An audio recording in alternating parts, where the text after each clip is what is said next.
Okay, sit erect with your neck and spine erect. Sit in Ardha Padmasana.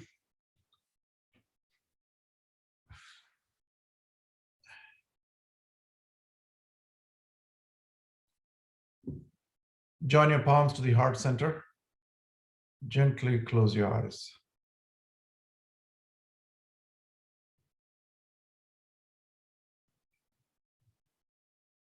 Look inwards, listen inwards.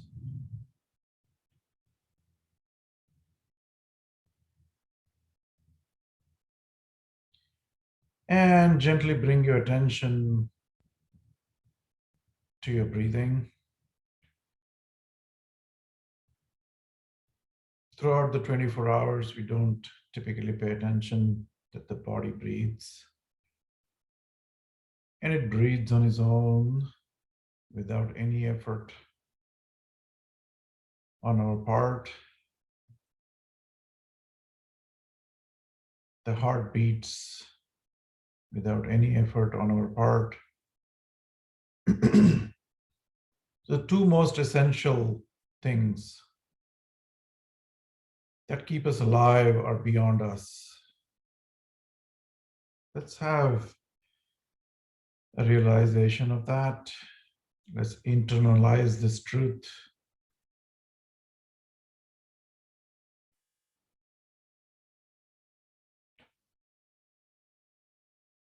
And take a deep breath. Om.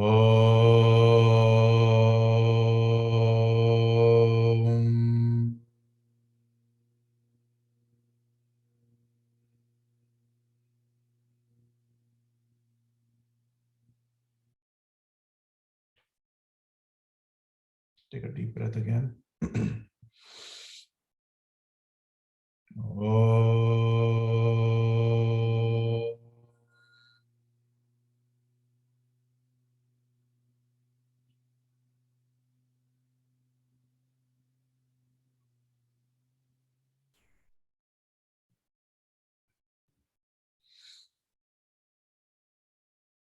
Om.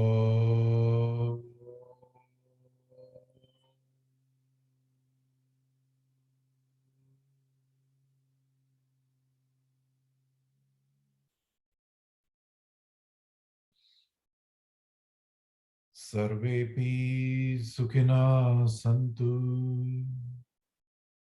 Sarve santu niramayaha. Sarve bhadrani pashyantu. Ma kaschid dukhamapnuyat. Om Sahana Vavatu Sahanau Bhunaktu Sahaviryam Karvavahai Tejasvinavadhitamastu ma vidvishavahai. Om Shanti Shanti Shanti.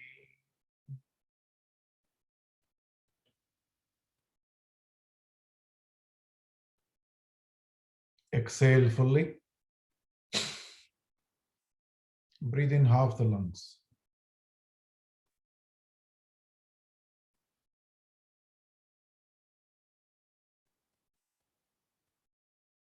And exhale again.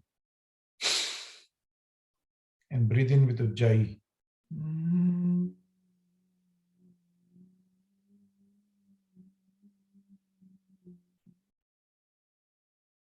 Oh.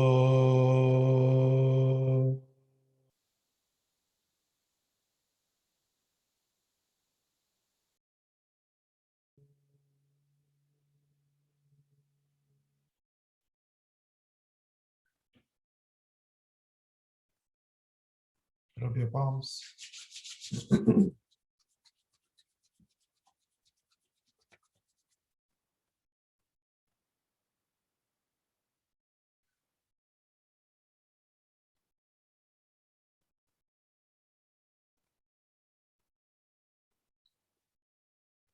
And gently put back all that energy into your body through Sahasrara chakra, on your face, behind the neck, and all over your body. Okay, so this is a continuation of the SDM, and we'll gear the session for the diabetic, but we'll also cover certain asanas today that we didn't do last time. So for those who are coming back from the SDM camp, I would say let's just focus. Today is the Holi, by the way, happy Holi to everybody. And today is also the Purnima, the full moon day, full moon night. And we'll address the Chandra today using the Chandra Namaskar. So which is an additional step into the Surya Namaskar, and then we'll do some pranayam and with meditation. Okay. Typically, this class being the last Sunday of the month, it is completely geared towards pranayam and meditation. But since we are doing for follow-up session on the pranayam, the SDM, we will continue. Somebody just signed me out. Cancel. Okay, there you go. All right, so let's get up and we'll start our normal routine, warm up and do a couple of Surya Namaskar and then variations. And in those variations, I'll introduce some SDM related postures. Okay. All right then.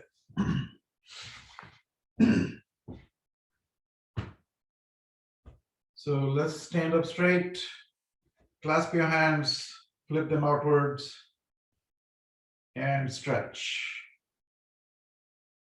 Never ever start yoga without stretching. Always stretch. And I would even say take a bath first, because bathing is the first exercise or a sort of a kriya that actually shitils. Shitil means it takes away all the tensions from the body. Shitilikaran is the Sanskrit term. So shitilikaran is nothing but loosening exercises that we do, and bathing is one of that loosening. So you will know the difference, when you sleep all night and the body becomes stiff, everything is kind of tough, your body doesn't bend. Just by bathing, you will realize the body wakes up. Okay, so here we go. Stretch and rise on your toes. Stretch and rise on your toes. And rise on your toes as far as you can. And exhale and come down. Let's do one last time. Inhale and go up. Stretch, stretch, stretch, stretch. And exhale and come down. This is wonderful because it really stretches your body. All right, now we're going to do some basic jogging. So let's start jogging on the spot.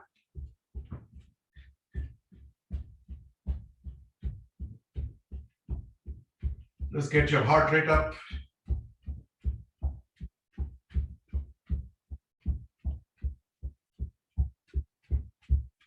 And see if you can fold your legs and try to touch your butts with your heels.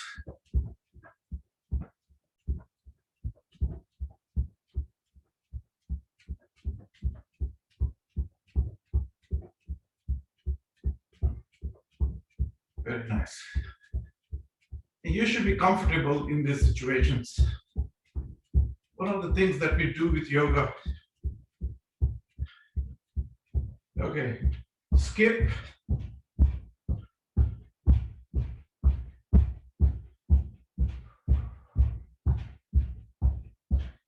Do what you can, listen to your body. There is no comparison. Every individual is unique, uniquely made by nature. And then stop. And put your hands by the side, stand erect, in Tadasana. And we talk about awareness every time when we do the sessions. And bring your awareness in the moment. Observe that your heart rate is right now about 150. And see how the heart is racing. You're trying to catch up with the breath.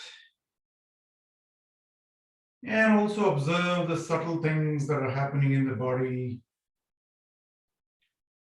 There's always this thing about the subtle and the gross. There is this oscillation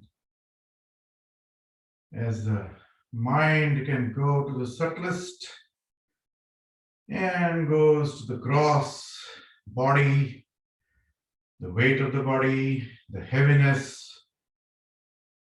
And look at the subtle sensations at the soles of your feet. See how the body is shifting from side to side. Make sure you notice everything. Nothing should skip out. Take note of the tingling sensations at the fingertips. Those chakras over there get activated. The blood is flowing. It's trying to normalize the body, bring it to the homeostasis. There's tingling sensations in your palms, the forearms. And slowly the body comes back to normalcy. And with that, open your legs a little bit, sideways, shoulder width apart, or you want to do hip width apart, that's also fine. Get some stability and just clasp your hands and just let them be and let your head drop down.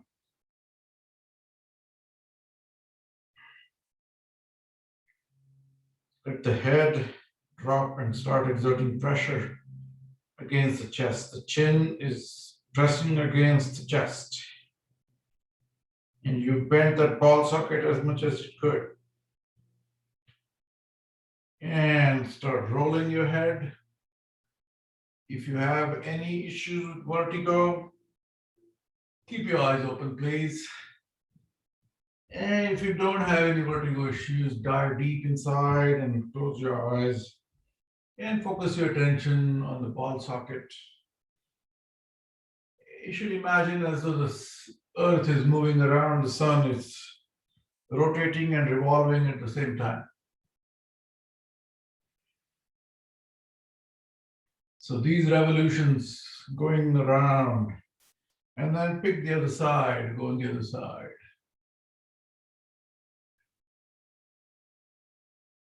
Okay, very good. And then we come to the shoulders.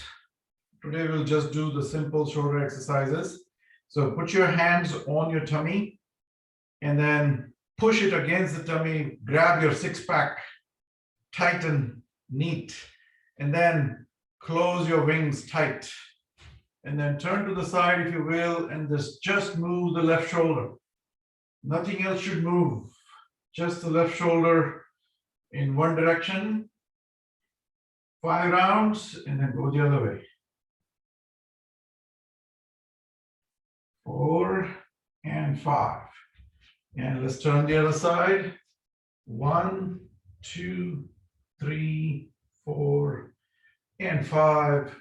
1, 2, 3, 4, and 5. Wonderful. Okay.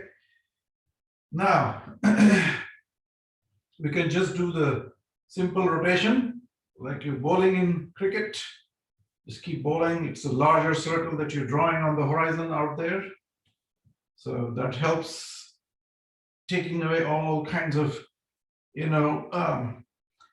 calcium deposits. You know what happens in the shoulders typically? People get frozen shoulders.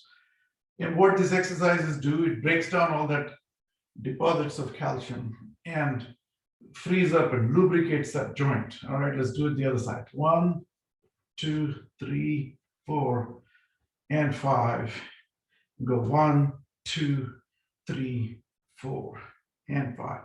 And what I do is when I'm rotating, I push, I take my wrist and do this with the palm and then rotate. And you will see that certain other aspects, other muscles here, finer muscles get stretched out as part of the Sukshma Vyayam. Okay, so we come down to the waist, and here we're going to do some twisting. So now, after stretching, we are ready for the twisting. So spread your arms completely, and then go this way. Fold this hand and put it on your chest, and then look how far you can go and blow your nose right there. And then inhale and come up and blow your nose.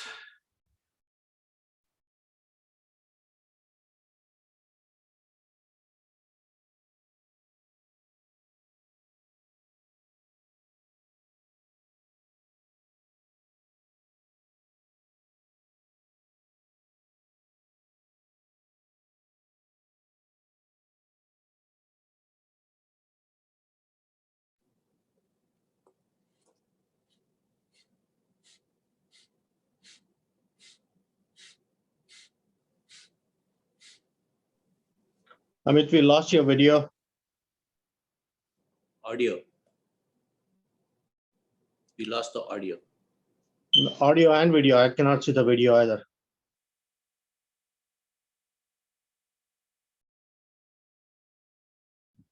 Resume recording. Okay, it started. There you go.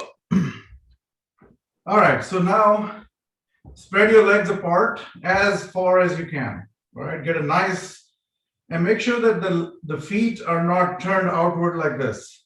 The blade of your foot on either side, they run parallel to each other. So they're parallel to the mat, all right? And then put your hands on the waist and bend down, down, down, down. And see if you can touch your the left toe, and see if you can touch your right toe, and see if you can do this a little bit more dynamically.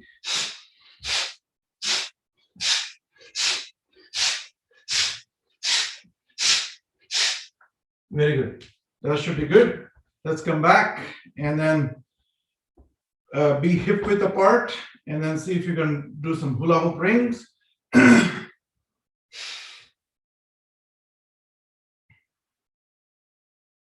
Okay, very nice. And then go the other way. So make sure your head is not moving this time, the feet are not moving. All right, and then come back and then make this as a one big leg, you know. Make sure your feet are together, heels are together, knees are together, and then come to Utkatasana. Put your hands out and start bending and sitting down. Make sure the knees don't separate, and make sure that the heels don't get up off the mat. Keep the knees together. Don't make them do that.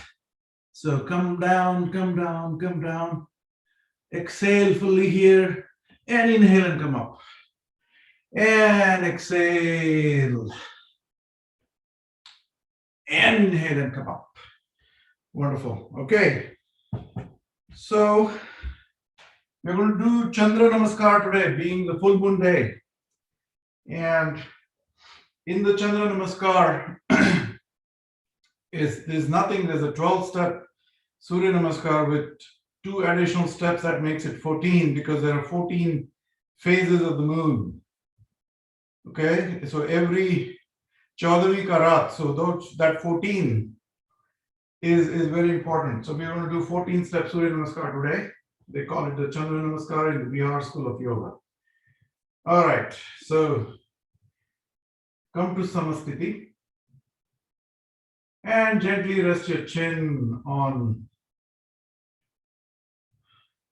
your index finger and be in this complete, so your body is completely straight. How straight it is? If you take the crown of your head and draw a line, it goes through the ears, goes through the shoulders, goes through the hips, and comes all the way down to your ankle, the ankle bone. That's the straightness of the body that you need to achieve in the Samasthiti and be in this ready position.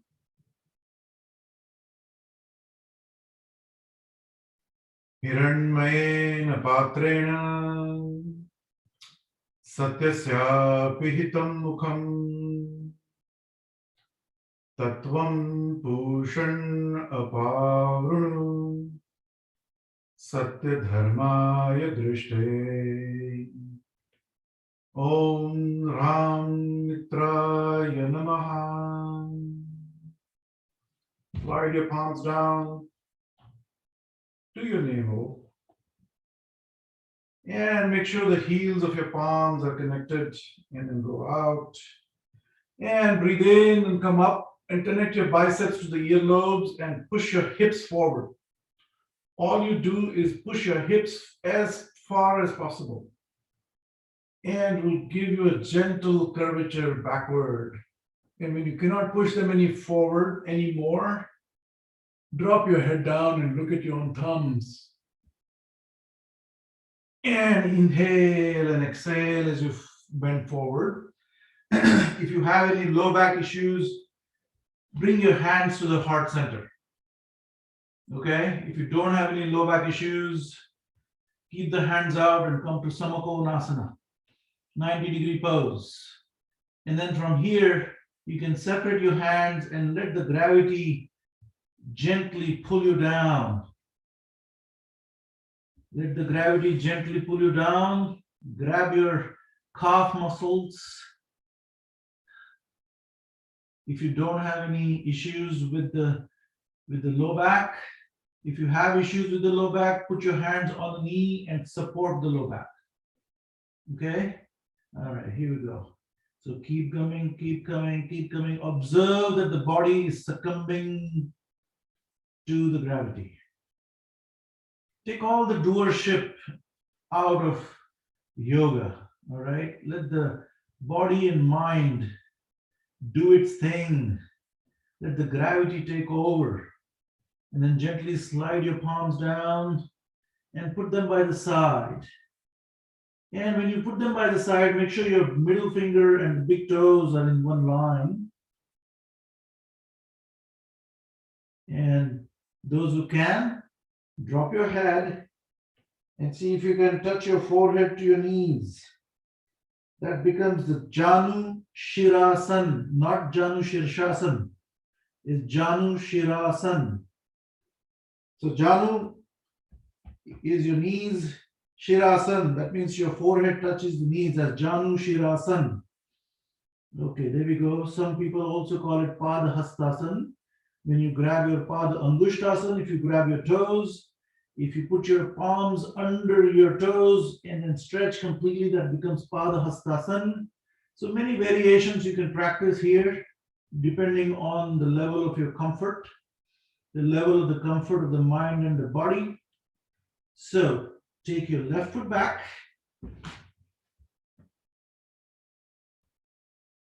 And put your left knee down. And see if you can let the hips go deeper into the position. See, what happens is when you know that the pain is about to kick in, people have reservations. People are scared of that. It's like, okay, I don't want this pain, because your mind is always in this reactionary mode. And that reactionary mode is the part of the subconscious. The subconscious knows that the pain is about to hit. So it goes into the reaction and tightens all the muscles around. And what you want to do is internalize and instruct those muscles to relax. One way I learned to relax from my guru is to use your center of the lips and imagine that the center of the lips are planted wherever there is maximum tension. So imagine the lips are here. If there is tension in your hamstrings, imagine that your lips are here, and gently blow to the center of the lips as though you're blowing the candle, but don't extinguish it, okay? So that becomes a sort of a kriya almost. So you put this hand down here and then gently blow air from the part that is bothering you the most. And it will take away all the tensions from there. So look straight ahead. We are in Ashwasanchalanasana. This activates your Swadhisthana, your Manipur area, and even the Padahastasana that we did earlier on, it activates the Swadhisthana chakra. The Swadhisthana chakra is below your navel, so about a couple of inches below, along the spine. So we are going to focus a little bit on the chakras today to relax. And the idea of the SDM is to take away the stress. It's about stress management, about diet management. And slowly, slowly, slowly, when you do this every day, day by day, what happens is your mind starts basically it starts inclining towards the needs rather than the wants. It will pacify the urges that you get, the urge to eat junk food, the urge to eat when it's not necessary, the urge to eat when you're really not hungry, but you just want to eat just because you're stressed. And that is the most dangerous situation there is for the mind-body system. It gets into this vicious circle. And that vicious circle goes out of control over time. Okay, so when you're here, I apologize. We need to go back to Ashwasanchalan because I forgot that we're doing Chandra Namaskar. So let's get back to Ashwasanchalan and then join your palms and come up. And you can do this, unfold this a little bit, grab your hands, make sure your biceps are connected to the earlobe, and then gently settle back into the position. And what this does, because the hands are now up, all the weight of the hands is pushing the body downward. And you'll realize that you'll go deeper into the pose because the hands are exerting gravitational pull downward. And then once you're in the pose, uncurl your toes at the back and look up and see if you can bend backward. Back, back, back, back, back. And spread your arms, get your stability here, and then put them down again. And now let's go to Dandasana. So we were talking about the vicious circle. And that vicious circle is manageable through yoga. Because what yoga will do, it will take away the unnecessary urges to eat. Your body will respond better to the insulin. And here we go. We exhale.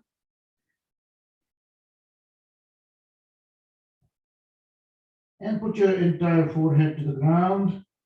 Make sure your hands are not moving. And inhale and come up. And come to Sashtanga Namaskar. Put your chest, chin, two hands, two knees, and two toes. Make sure the heels are connected. The toes are on the mat and relax. And inhale and come up. And look up. Look up. Make sure your knees are not connected to the mat. And breathe in and come up to Adho Mukha Svanasana, Sumeruasana, Parvatasana, the downward facing dog. Now, initially what happens is when you go into this pose, it becomes really, really taxing to the hands because it becomes a hand position versus the leg position. And the goal is to transfer the weight on more and more on your feet. So see if you can touch your heel at the back. And you can You can pump your calf muscles like this for the lymphatic fluids and get a nice stretch there. If you can't, you can put your other knee on the backside or put your other foot on the backside and get that gravitational pull downward and get that additional stretch. And let's do for the other leg too. Put it so that the heel is nicely grounded. Okay, very nice. And now put both the feet down. Now, rise on your toes and with your hands, push it. Push as much as you can. See, typically we want to be here, but if you push it and then look at your own navel, look at your own navel. So your chin is against the chest. And then put your heels down without changing anything. Wonderful. All right. And then come back to Shashankasana. And then put your head down again. Breathe in and come up. And then put your left foot up. This time, come to Ashwa Sanchalan. The Ashwa is the chitta in the mind. So we talked about last time the 4 parts to your mind. Man, Buddhi, Chitta, and Ahankar. So Chitta, being the subconscious mind, is the most notorious one. Okay? That is what really rules our minds all throughout the day, throughout the life. And that Chitta is the Ashwa. Ashwa is the horse, the wild horse. That Chitta is untamed. The entire goal of yoga is to gain access and gain control over that Chitta. One part of the mind which is huge and it controls everything. All right, so here we go. Join your palms and come up and unfold your leg in the front, get connection to your biceps, earlobes, and then go down again. And then push the hips forward and lean backward. See how far you can do. You may notice that the left side or the right side will cooperate better. So it's okay, just observe all of that. There is nothing here to be competent about, okay? Yoga is not about competence at all. It's about relaxation. It's about enjoying this moment in the time, all right? So here we go. So just let it go. Whatever there is, just let it go. Give up all that fight from within. If your body is resisting, just tell the body, here, relax. Just instruct. It's all, of course, the mind over matter, ultimately. So your body will do what the mind wants it to do. So look back and open your arms and come down and come to Ashwa Sanchalan. Take the right foot back to where it was and then stretch your feet again. Wonderful. And join your palms again and breathe in and come up and exhale. So we did one Chandra Namaskar of 14 steps. Now we'll speed it up a little bit. The body, you can feel that the body is warmed up. It has heated up nicely. Maybe there is a little bit of sweat that you've broken into. And that's all wonderful signs. So come back to Samasthiti.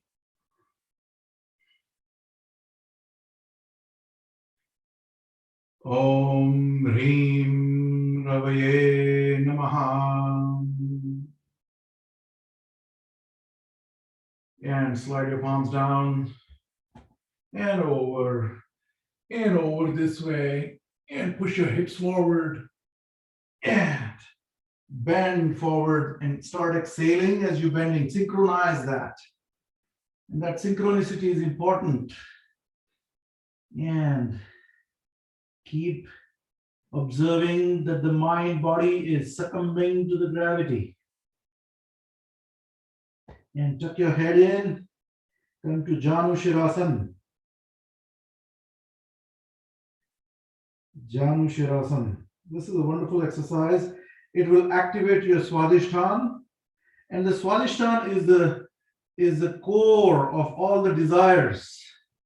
Is the root of the desires. And these desires get us into the trouble many times. All right. And these urges are coming from the Swadhisthana chakra. So we're activating that, we're dissipating all the excess energy from there. And we focus on the Swadhisthana chakra. So as you are in the Janu Shirasana, focus your energy at the point called Hara. In the Zen Buddhism, that point is called Hara. And Hara is 2 fingers below your navel. And that is the Swadhisthana chakra in the system of yoga. And here we go. And then take your right foot back. Get a nice lunge here and put your right knee down and look straight ahead. Now, in this looking, we are taming that chitta, the wild horse. And how does one tame? In yogic system, the moment you say how, a whole new journey starts. And we're not here to go on any kind of journey. We are here to tame that horse. So what is one to do? And the only thing one can do, or it can happen, is the observation. So observe that chitta, observe those urges, dive deep inside and look at all those urges. And look at all those seeds that are inside us that sprout from time to time, like the volcanoes erupt. And we have no control over that eruption. Those eruptions are really abrupt. Who knows what might trigger them? You just get upset for no reason sometimes. Somebody says something and it may be linked to something 20 years ago. And all those seeds are inside that chitta. We store all those unnecessary memories. And those volcanoes, the sleeping volcanoes, the sleeping charcoals, the burning charcoals inside us, they don't let us rest. They don't let us be calm. So we have to basically, through yoga, access that and calm each one down one by one. All right, here we go. So let's go to Ardha Chandra Namaskar here and push this, open up, bend down, look up, and bend forward. Bend backward. And while you're bending backward, see if your hips can go deeper and deeper into the pose, and you will see that different parts of the body are getting stretched. Observe all of that and do nothing about it. Just observe. Observation is an undermined tool. We think that we have to do something. Really, there is nothing to be done.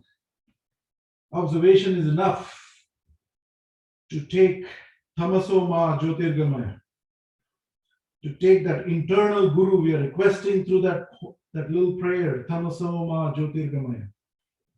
So we are requesting that inside the guru that we have, the Sakshi, the observer, that Sakshi, that silent witness, is the ultimate guru that we have. And we've got to listen, we've got to observe through that tool. So let's not undermine it.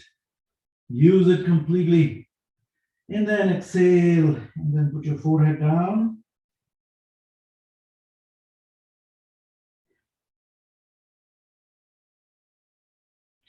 Breathe in and come up. Go to Sashtang Namaskar.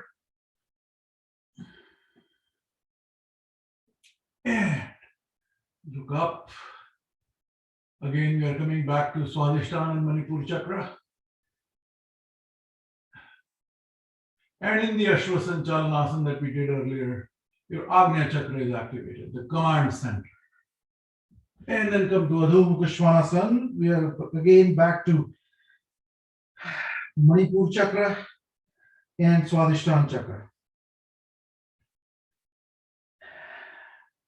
And why this is focused a lot on Agnya chakra, Manipur chakra, Swadhisthana chakra, because that's where our root instincts are. That is what drives us mostly. The Muladhara chakra, Swadhisthana, and your Manipur chakra, the three spots are the instincts. And we are driven by instincts when we are in that animal mode. We have to rise. And then there is Anahat chakra at the heart. That becomes sort of a platform, it's like a mesa. And then come up and put your right foot up. And look straight ahead without labeling anything. Just look. There is enormous amount of relaxation that happens just in looking. Because in looking, the mind becomes calm. It basically suspends the thought process. The left brain is responsible for the chattering mind. The right brain is the quantum leap of faith. And that's where we are. We are in between somewhere. Okay. And then we join our palms and come to the Ardha Chandra Namaskar. So open up, look up, and then bend backward. And come back to. All right. Wonderful. Join your palms and inhale and come up, bend forward, and exhale as your palms come down.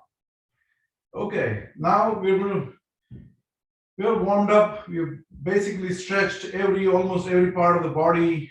It is ready, it's warmed up. You've broken some sweat on the forehead. It's a perfect, conducive environment for doing some asanas. So here we go. We're going to the third Chandra Namaskar. And we'll do some twisting for the abdomen. All our vital organs are within this. So if you think about it, our body is here and here. That's it, right? Rest, everything is basically limbs attached to the body. So the vital organs are all here. So, Om Rum Suryaya Namaha. Slide your palms down. And come up and inhale.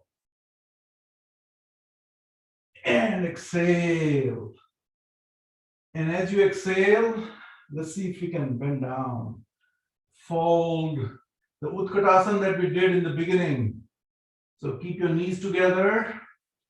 Bend, and then fold your hands and put, and then twist. Put your right elbow onto your left knee and twist as far as you possibly can. And what is that achievable goal here is that your hands become the center of your chest. That's how much you want to twist. And then look up. And then do the opposite.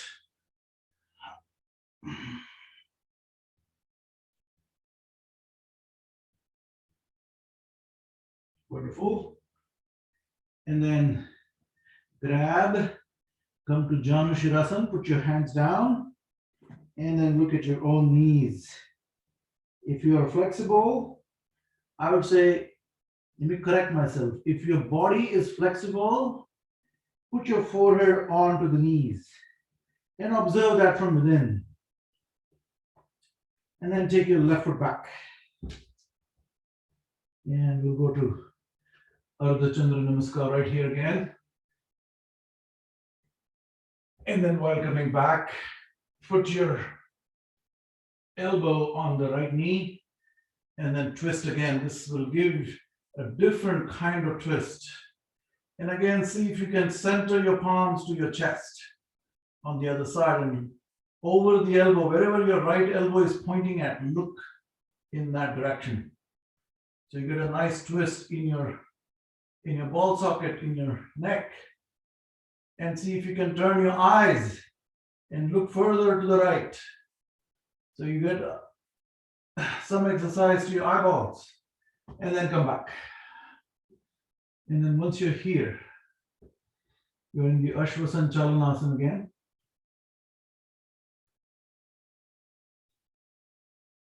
And then from here, we're going to go into Dvipada Prasaranasana. Both the legs are spread out at the back. Dvipada, pad is your foot, your legs, and prasaran means stretched out. There you go. And then see if you can come into Vasishthasana right here. And you look up. And if you cannot do that, you need support, you can put your knee down. That's also okay. And then come back.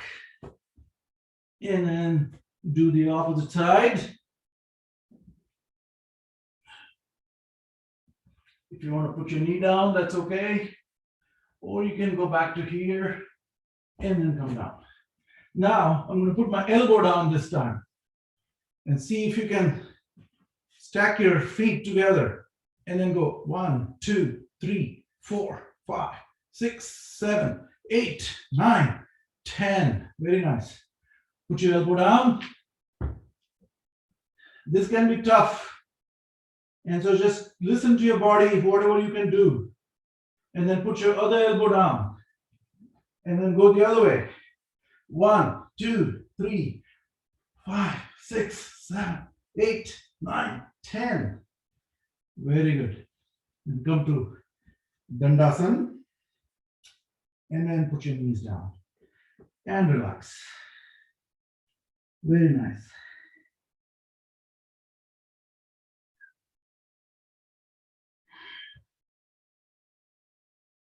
Relax here.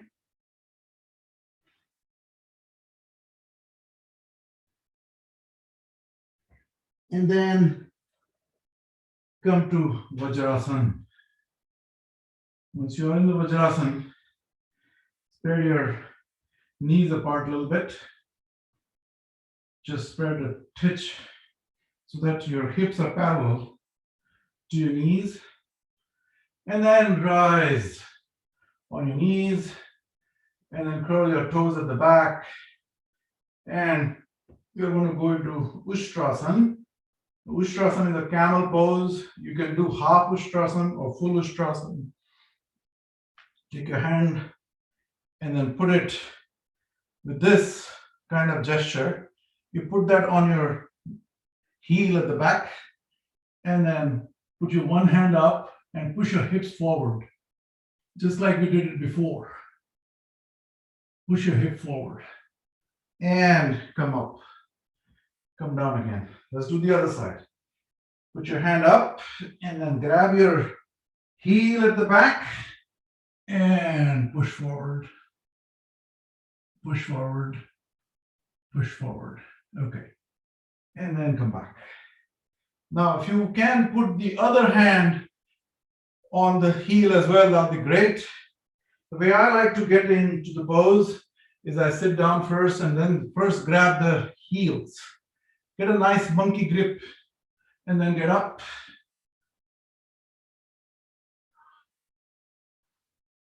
And let your head drop at the back.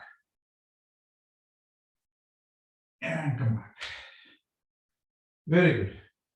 So we were in this position. Now, I'm going to introduce a new exercise here for the SDM camp, which is called Kechi. Kechi means in Hindi, it means scissor. So let's come to Sashtang Namaskar. Make sure your tummy is not touching the ground. 8 parts of your body are touching. And then you come to complete prone position right here.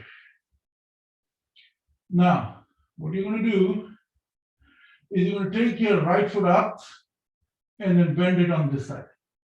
This exercise is specially designed 4, the pancreas functioning.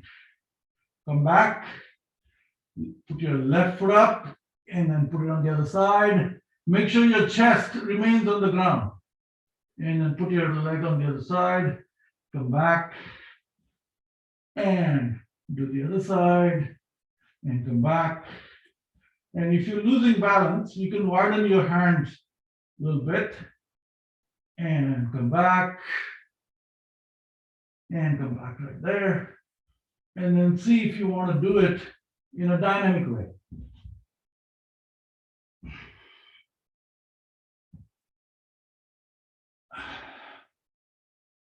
Okay, very good. And then from here we come to Sarpasan. And in Sarpasan, get a nice twist and see, you can see your heels at the back on both sides.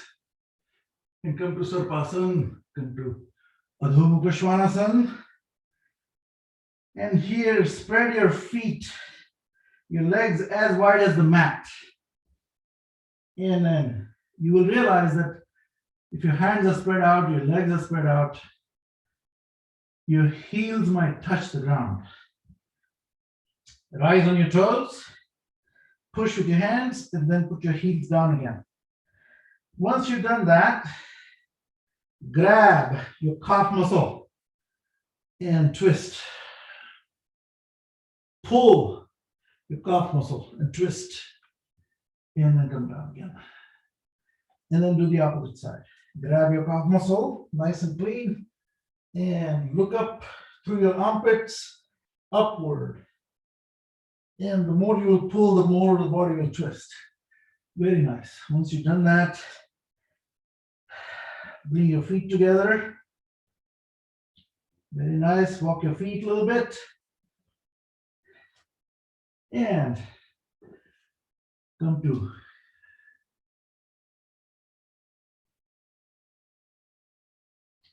Shashankrasana position. And here, we're going to do some Vyagrasana, the tiger pose. So spread your feet apart, your knees are exactly below your pelvis. Get into a tabletop position.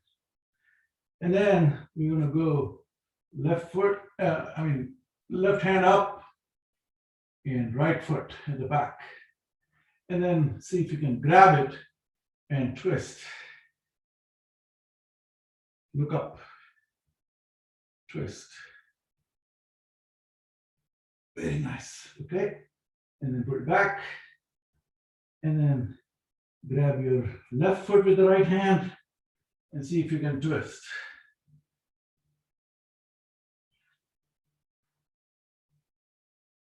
Very cool. Okay, put it back. And then we did last Sunday, another twisting exercise is you put your hand down and go on your shoulders. Very nice. Once you're on the shoulders, relax this hand and let the entire weight be on your shoulder. And come up and do the opposite. Put your left shoulder down and relax your other hand. And let the body do its breathing the way it wants to. Do not interfere with that. And that's what I call the normal breathing. Because the normalcy of the breath will keep on changing depending on what exercise you're doing.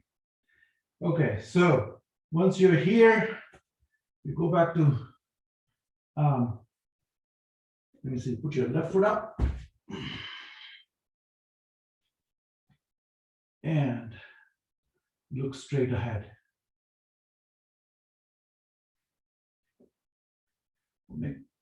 Put both of your palms down, and this time let your hips relax. And once you tell them to relax, you will notice that the body will succumb to the gravity and go deeper into the pose.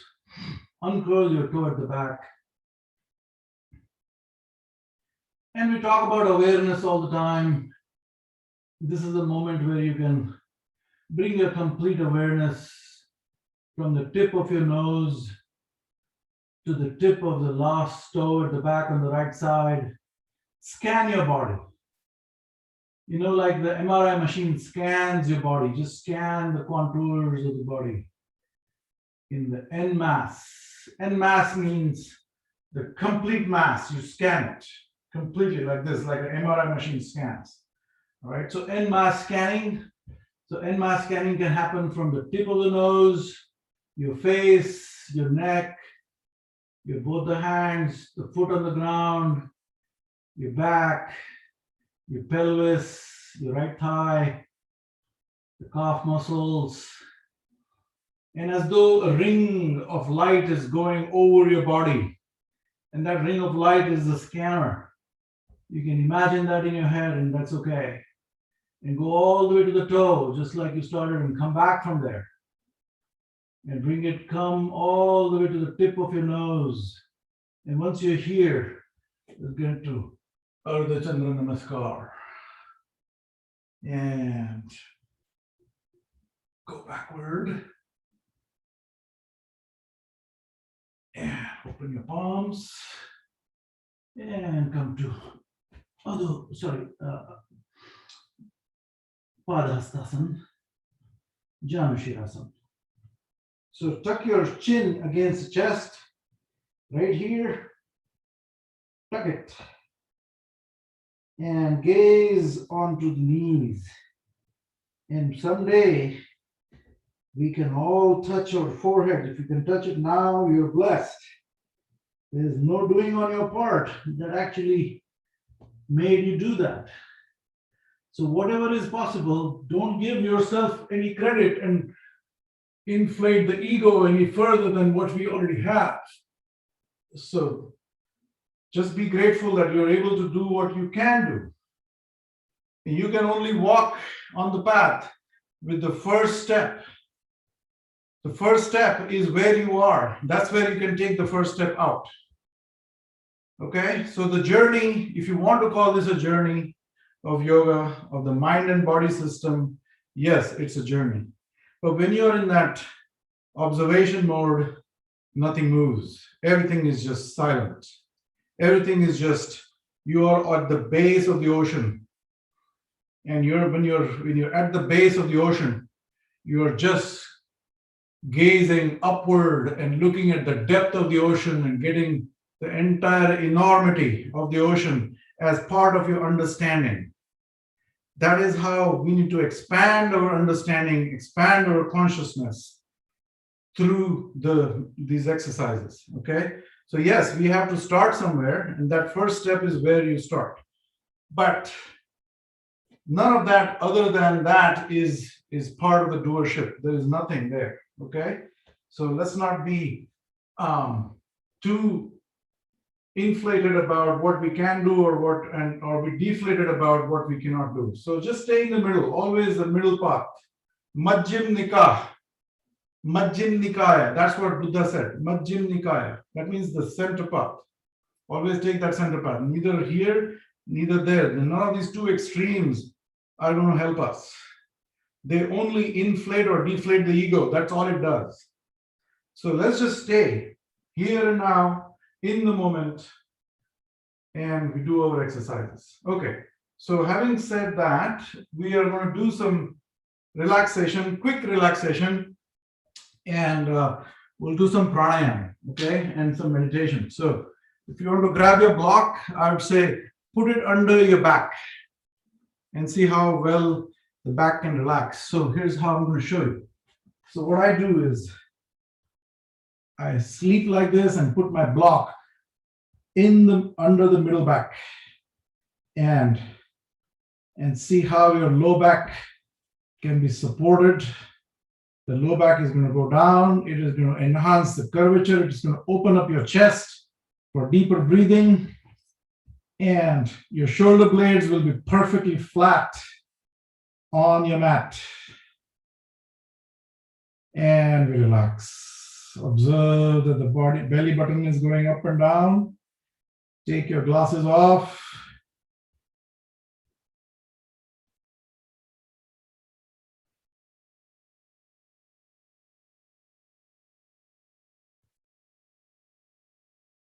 And observe the belly button goes up and down without us doing anything. The diaphragm, the lungs, the heart, every organ is functioning to its optimal without us doing anything. It's all into that parasympathetic nervous system. And some of the advanced yogis are able to gain control over the parasympathetic. And they are able to stop their heart at will. They're able to hold their breath for a long time. They can stop their diaphragm. And those are all yogic kriyas, yogic gifts, if you will call it, some achievements that happen on the path as you go, but none of that as a goal. The goal is to be calm and quiet at the center of the circle. The Shiva and the Shakti. The Shiva and the Parvati. The Shiva is in the center of the circle where the Prakriti, the Parvati, the Shakti goes around that center. And sometimes it spins fast, sometimes it spins slow, but that's part of the time-space phenomena. In the world of manifestation, in the world of duality, the Shiva and Shakti exists.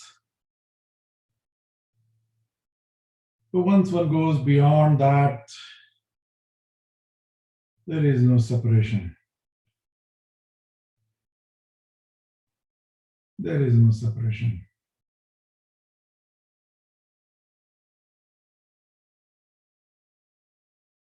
And like we said last time, that separation is just an illusion. It's like when you go to a movie, whatever is on that screen has no ultimate reality to it. It's just a play of shadows, lights, and colors. And the Maya takes over and we get involved in the movie. That's exactly what the Maya does. And our everyday life is nothing different than that movie.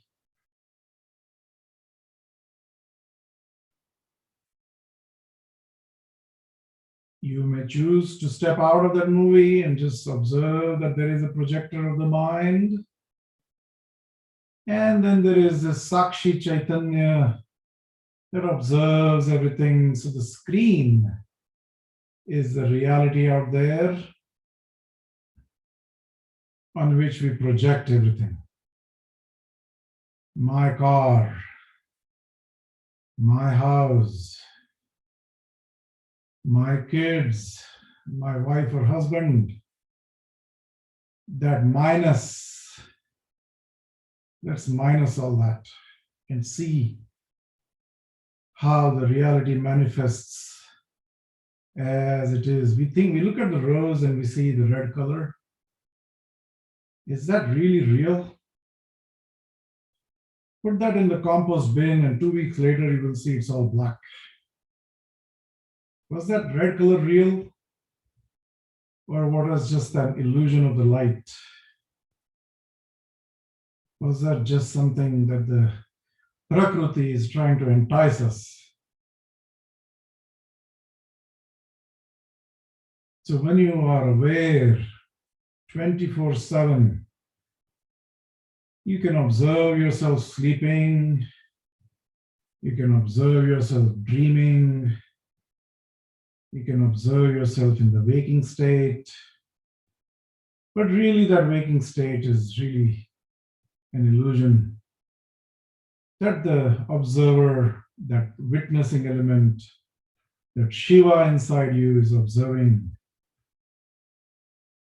dispassionately.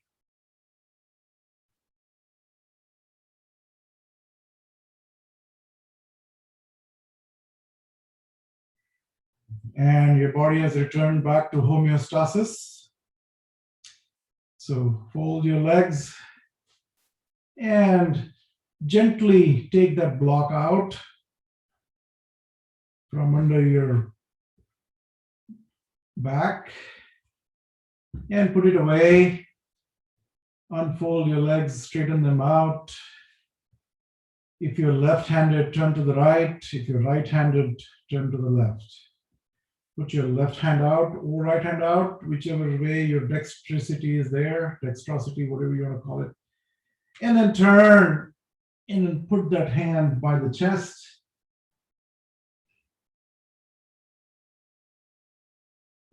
And gently push with your right hand and then come up into a seated position.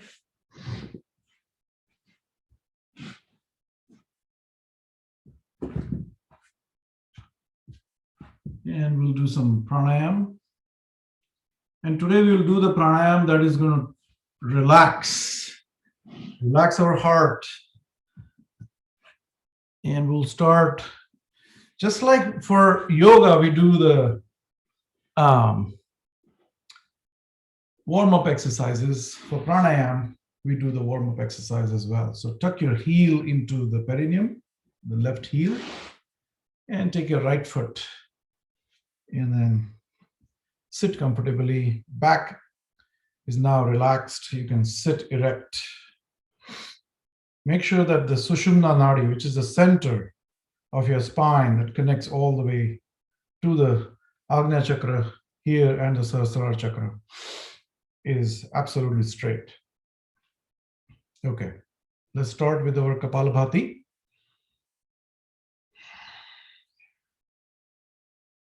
Exhale with Ujjayi. So I'm going to use some terms like Ujjayi. Now, Ujjayi is nothing but the ocean breath. You know, when you go to the ocean, it has that sound of the ocean.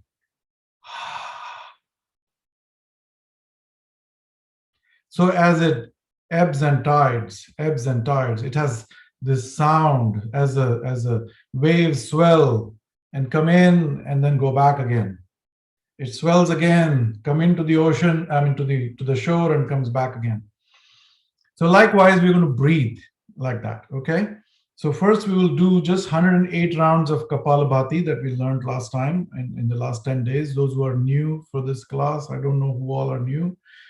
But when you're doing that, you're using your tummy muscles to exhale, like you blow your nose. And then you're locked up here and then you release it. The diaphragm drops down and it sucks the air in. Okay, so let's do that. Exhale fully. Breathe in just half the lungs. And then start flapping your tummy.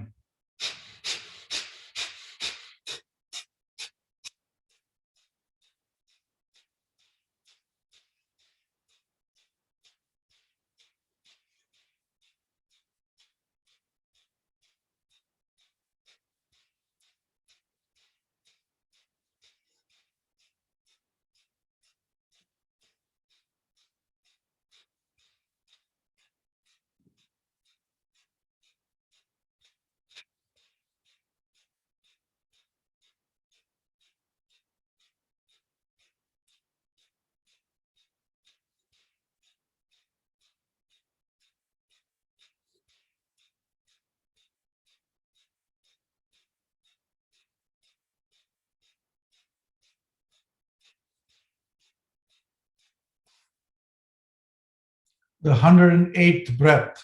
Fully exhale out.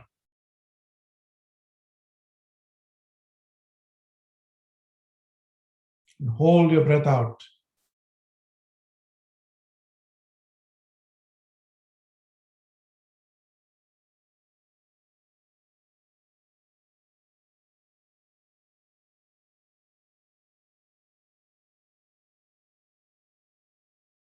Breathe in, deep. And exhale through the ocean breathing. That means you make that sound, but without opening your mouth.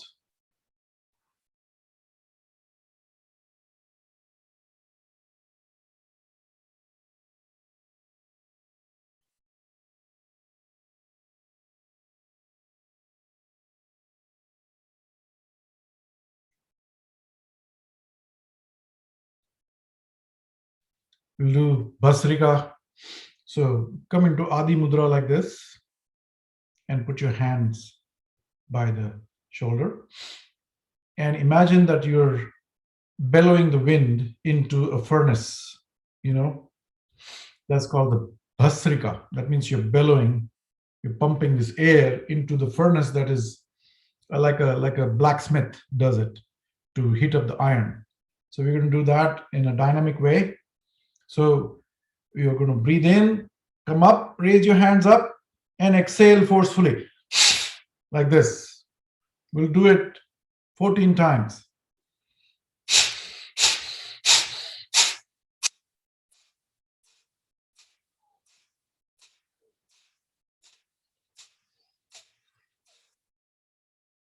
And now, when you completely your breath is completely out, what you're going to do is you pull your tummy in, pull it in, and pull it in, like suck it in like this, as though you're sucking it, and it's hitting the spine at the back. And put your chin to the chest and grab your Muladhara chakra, which is the base of your spine. So all you have to do is constrict the muscles around the anus. Just constrict them very gently, okay? As though you're holding to not go to the bathroom. You want to go to the bathroom, or you're holding it. That's the action you have to do. So you hold it tight here, but not too tight, okay? Just simply don't tighten it too much, otherwise all your attention will go there. So just pull it up, pull your tummy in, and put this on. After we do the 14 times Bhasrika, okay? So that is called the Mahabandha. So these are the bandhas. Bandhas are nothing but the locks along the spine, okay? Well, that's a whole science, and we don't have time to explain everything, but maybe over the time, the next 10 weeks, if I can get some time, I'll go a little bit detail into that. But let's do the Bhasrika one more time. This is the street erect. And remember, at the last exhalation, you're going to do all this tri-lock. There's some call them the Udyana Bandha. Udyana Bandha is here. This is the Jalandhar Bandha, and that's the Mula Bandha. Okay. But when you put all three of them, it's also called Mahabandha. Okay. Let's do it. In the Adi Mudra, close your eyes.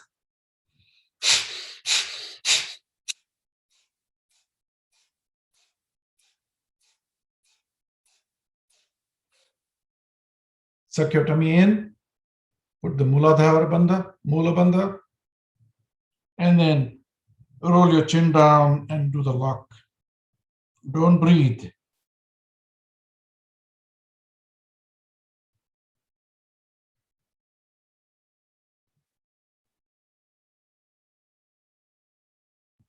Bring all your attention to your navel.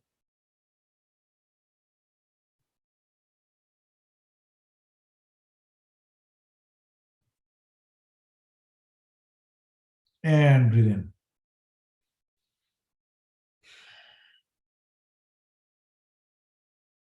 Okay, so now we are all warmed up to do some pranayam.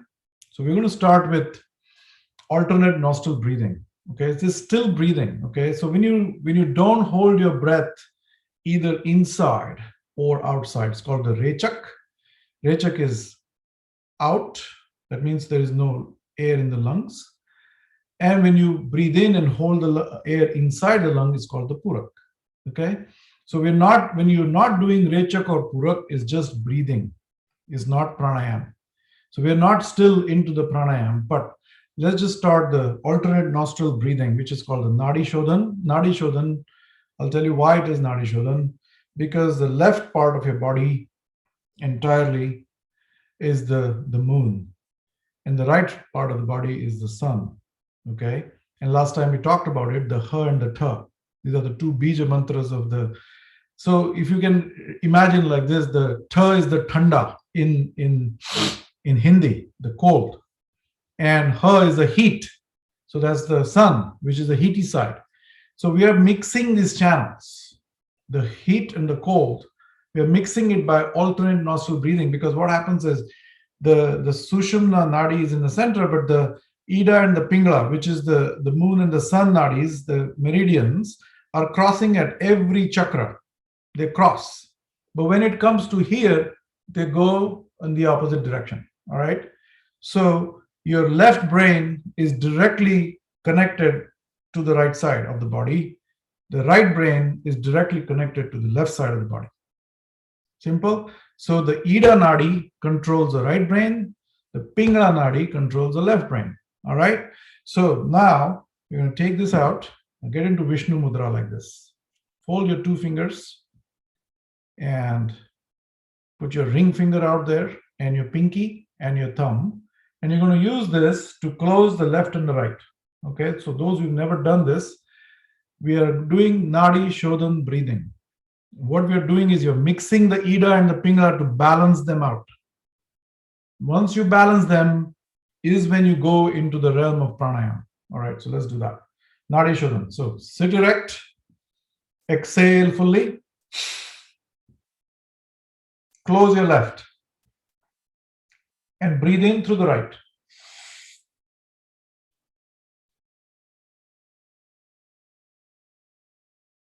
Close the right, breathe out through the left.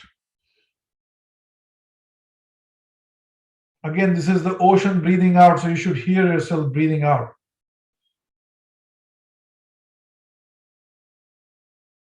Breathe in through the left. Breathe out to the right.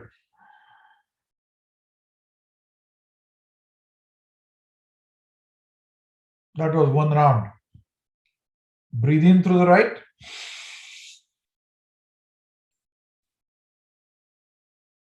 Close the right, breathe out through the left.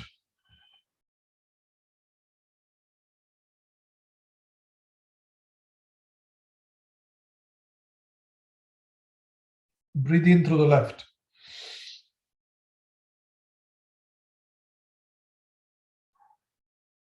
Breathe out through the right. Right in. Left out.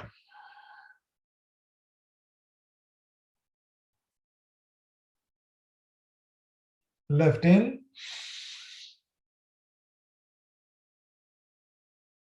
Right out.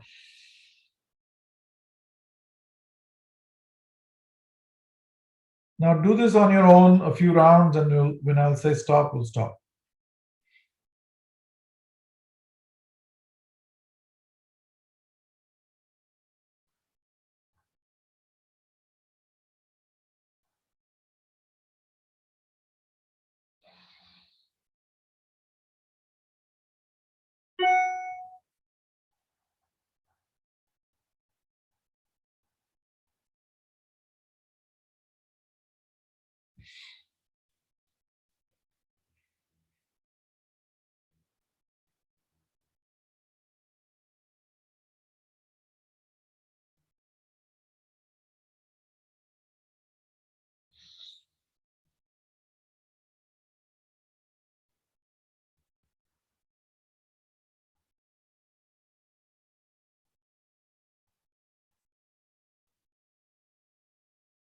Okay. Take a few normal breaths now. Now to see if your body, your breathing has been balanced. See here, we don't really normally are aware, but one channel of your breath is always more dominant. And that dominancy depends on a lot of factors, okay, depending on what the body needs are. It also helps to regulate the body temperature. Now, the doctors may not agree with this, but the yogic system says this, all right? So I'm neither here nor there. I'm just telling you what I read and what I learn. So it also helps you to regulate the body temperature. So you will find that some of the yogis in the Himalayas, they're, basically in their loincloth and sitting in the snow, and they don't need any warm clothes because they use their Hiti channel, the Surya Nadi. They make it so powerful, so strong, and so dominant that it regulates the body temperature. Okay. Now, whether this is a fact or not, but you can see people doing it. The science may not have caught up to it, but that doesn't mean it doesn't exist. So So what I'm trying to say is your one channel is dominant, the other one is more recessive. And then sometimes this channel becomes dominant and that becomes recessive. All right. So mostly every 2.5 hours, one channel becomes dominant, one channel becomes recessive. All right. This is the way the body is in its cyclic rhythm. It keeps on doing this all day long, all 24 hours. Okay, whether we know it or not.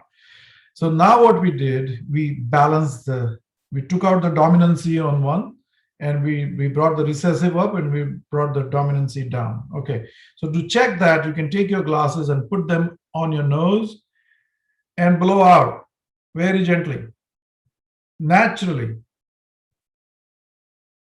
and see if both the lenses fog equally. If they fog equally, that means your nadis are balanced now. All right, so that means we can do the pranayam. Okay, so now we're going to do some Ujjayi Pranayam. So take your glasses off.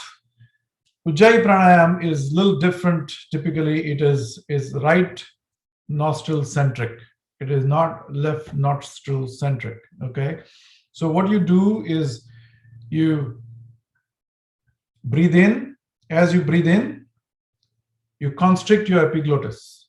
So that sound that we were doing it while breathing out, we want to do it now breathing in. Like if you see something and you're shocked, you go in that mode. So what happens is your epiglottis constricts itself and you make that sound like that. So that sound we're now going to do in a controlled manner. So what you're going to do is breathe in through Jai. That means you constrict your epiglottis. So you should hear yourself breathing. If you want to do another way, you can also make a sound like this. Exhale fully. And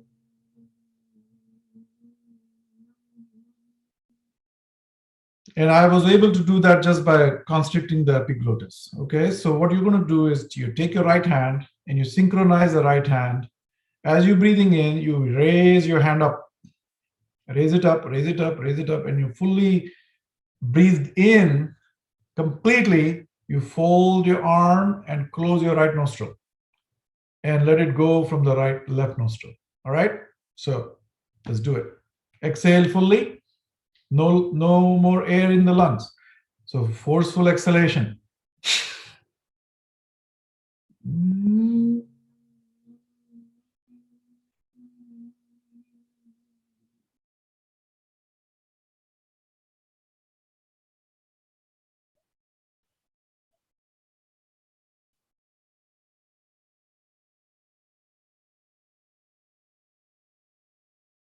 Exhale from the left.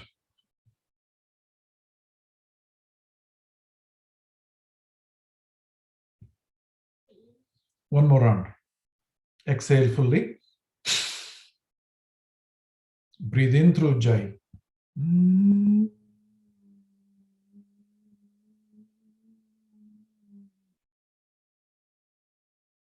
Fold the right, close the right.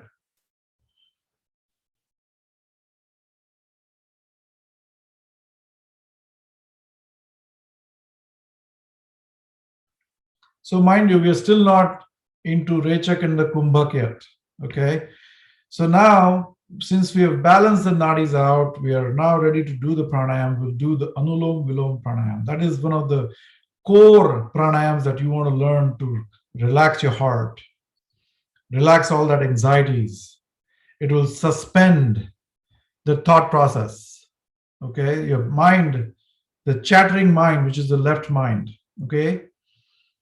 That chattering mind is constantly chattering, one thought of the other, one thought of the other, one thought of the other. We never get the break. And the thoughts are like clouds in the sky, all right? When it's all cloudy all the time, you're never going to see the sun. So what we're trying to do is we are trying to open those clouds up a little bit, one by one, right? We're just pushing them so that we see that the sky doesn't end at the clouds. The sky is infinite beyond, but there is also the sun. And the sun has always been referred to in the yogic system as the Sakshi Chaitanya. Okay, that's why we are coming from the sun worshipping culture. All right. So when you're doing that, you want to open up the mind. When you open up the thought processes and you create the gap, you widen that gap between the two thoughts, you go beyond. And once you go beyond, you will realize that there is way more sky out there than we had ever imagined. So if we are in this room, our sky is in this room right now.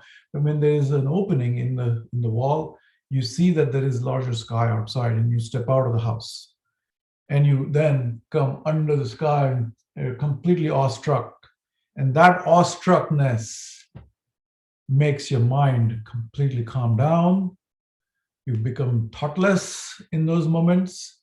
And that is what we're trying to get at through this yogic pranayams and exercises. That so all that excess energy we've exhausted by doing the yoga, the postures. Once that energy is exhausted, your internal journey starts through the pranayam, and then that's where we are. So let's do the anulom vilom pranayam real quick. I know we are 1 minute over, 2 minutes over, but hang in there. We'll just do this and end the session. Okay. I hope you still have time. All right. So let's do this. Exhale fully. Close the right. Breathe in through the left. Put the hand down on your knees and let your chin drop. Get the Jalandhar Bandha. So you do the lock here. You do the Mulat Bandha. So that means you just constrict your anus a little bit, very gently. And then the Uddiyana, we are not going to pull in. So there is no Uddiyana Bandha lock here. So you release your tummy right here. Only two locks, one at the base, one at the top. And then hold the breath inside and count up to 10. 1, 2, 3, 4, 5, 6, 7, 8, 9, and 10. Release your chin lock. Close the left and exhale through the right. Very gently, controlled exhale. But make sure it is the Ujjayi exhale so you hear yourself breathing out. Very gently, controlled, long, prolonged exhalation.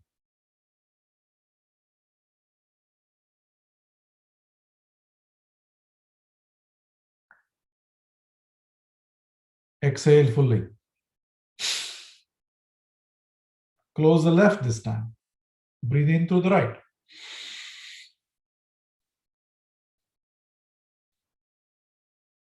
Put the hand down, chin to the chest, Jalandhar Bandha and Mula Bandha. Count 10. 1, 2, 3, 4, 5, 6, 7, 8, 9, 10. Unlock your chin. Close the right this time and exhale to the left. Long, prolonged, controlled exhalation with the Ujjayi. So you should hear yourself breathing out.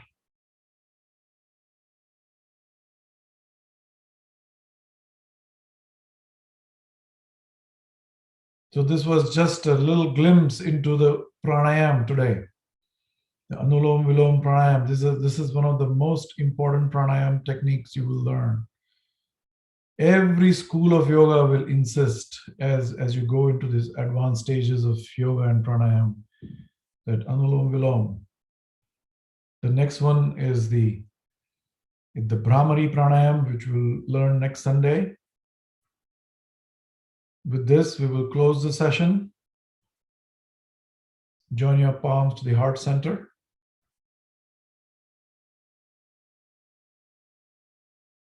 Exhale fully. Breathe in full.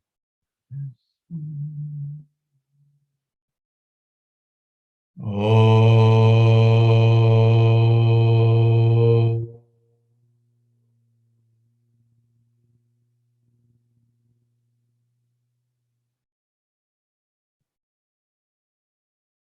Oh.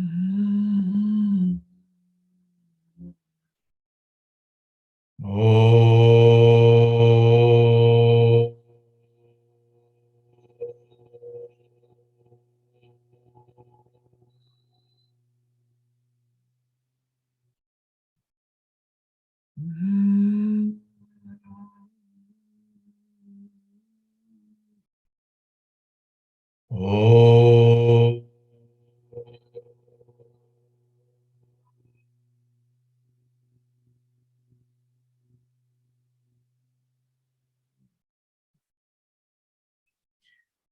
Yogena chittasya padena vacham malam sharirasya cha vaidyakena yopakarutam pravaram muninam patanjalim pranjaliranatosmi abahu purushakaram shankha chakra siddharinam सहस्रार शिरसं श्वेतं प्रणमामि पतञ्जलिम् हरि ओम्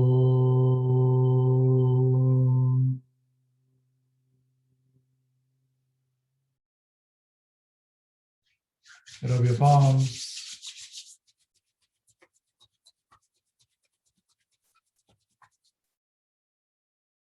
and gently put them on your eyes. Look deep inside the Chidakash.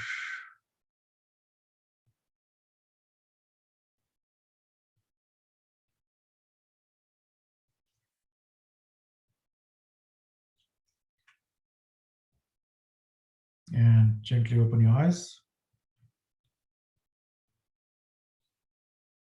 Thank you guys for taking the time today.